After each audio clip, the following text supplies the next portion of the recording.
Ya, bismillah. Jadi kalau dalam ilmu pengobatan ya, dalam ilmu pengobatan itu kan intinya bukan treatmentnya saja kita kuasai kan. Kita bisa ini, bisa ini, bisa ini. Ya bisa aja gitu. Semuanya bisa. Karena apa? Karena belajar. Ya. Tapi yang jadi masalahnya treatment yang kita lakukan itu sesuai dengan kebutuhan pasien atau tidak gitu. Kebutuhan pasien atau tidak. Misalnya kita melakukan hal yang sangat sekali kontraindikasi. Misalnya pasien ini harus tambahkan materinya, tapi kita keluarkan materinya karena kita treatmentnya mengeluarkan materi, otomatis itu akan jadi kontraindikasi pasien. Penyakitnya yang harusnya sembuh untuk diobatin sehingga pasien sembuh, tapi justru akan menambah penyakit. Dan itu kesalahan apa? Kesalahan karena kita tidak memiliki diagnosa, ya, tidak memiliki diagnosa. Dan salah satu diagnosa yang harus kita miliki apa? Kita mengerti patofisiologi organ. Cuman patofisiologi organ yang kita pelajari itu beda dengan patofisiologi yang dimiliki oleh medis. Jadi kalau medis mempunyai juga metode patofisiologi. Jadi kalau penyakit liver nanti apa saja dilihat dari misalnya penyakit organ liver misalnya, itu nanti dari SGF, SGOT, SGPT unsurnya. Gitu. Atau penyakit gagal ginjal, penyakit di organ ginjal, nanti dilihat dari uriumnya sama keratinnya. Dan yang lainnya, misalnya lambung, nanti dilihat dari ekspresi lambungnya bagus, berlebih atau tidak. Gitu. Kemudian dari darah, misalnya HB-nya, eritositnya, trombositnya, dan itu patofisiologi. Nanti selain dari unsur darahnya atau organnya, itu baik di medis maupun di pengobatan tradisional tetap ada patofisiologi, cuman beda arah. Nah, nanti kalau yang kita pelajari apa?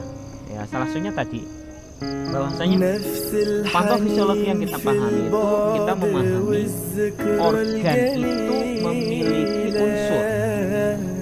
Nah, unsur itulah yang menjadikan kita bisa mengetahui kalau unsur yang dimiliki organ itu pasti akan memiliki sifat. Ketika ada unsur pasti ada sifat. Ya, misalnya unsur air, sifatnya apa air? Dingin. Unsur api, sifatnya panas. Jadi ketika ada unsur pasti ada sifat. Nah, yang kita pahami dalam pengobatan tradisional itu patofisiologi yang kita pahami dalam ilmu pengobatan tradisional itu adalah memiliki unsur dan sifat buah harus memahami organ ini unsurnya apa dan sifatnya apa. Maka kita tahu ada orang penyakit gejala jantung kata-kata. ولا من أيامك يوم ما بيوحشني berjalan ke arah kanan, berjalan ke depan, menanjak sedikit atau melakukan aktivitas sedikit dia gampang capek. Itu biasanya jadi gejala umumnya penyakit jantung. Terus kalau liver gimana liver? Penyakit liver. Ya mungkin kulitnya warnanya kuning, ya warnanya kuning, terus orangnya lemah, nggak punya tenaga, ya karena unsur darahnya nggak ada. Nah kalau kita nanti kalau dari medis ya dari SGOT, SGPT itu unsur livernya. Nah kalau kita tradisional melihatnya apa? Dari mata kuning, dari kulit kuning. Nah, ketika darah itu yang ngalir ketika tubuh yang mengalir bukan darah, yang mengalir itu adalah asam empedu, maka badan, kulit, mata menjadi kuning karena asam empedu itu berwarna kuning. Darahnya teracuni oleh asam empedu. Yang terjadi liver itu tidak menghasilkan eritosit, tidak menghasilkan sel darah merah. Nah, nanti yang kita lihat dari ilmu pengobatan tradisional apa? Unsur kayu dari organ liver itu tumbuh atau tidak? Karena sifat kayu itu tumbuh. Sifat ginjal tadi dingin. Sifat jantung tadi panas. Dan nanti contoh yang lainnya banyak patofisiologi dari organ-organ yang lain. Sifat lambung lembab. Unsurnya tanah. Sifat paru, sifatnya kering. Unsurnya logam. Jadi nanti herbal yang kita resepkan untuk organ yang bermasalah pun harus sesuai unsurnya dan sesuai sifatnya.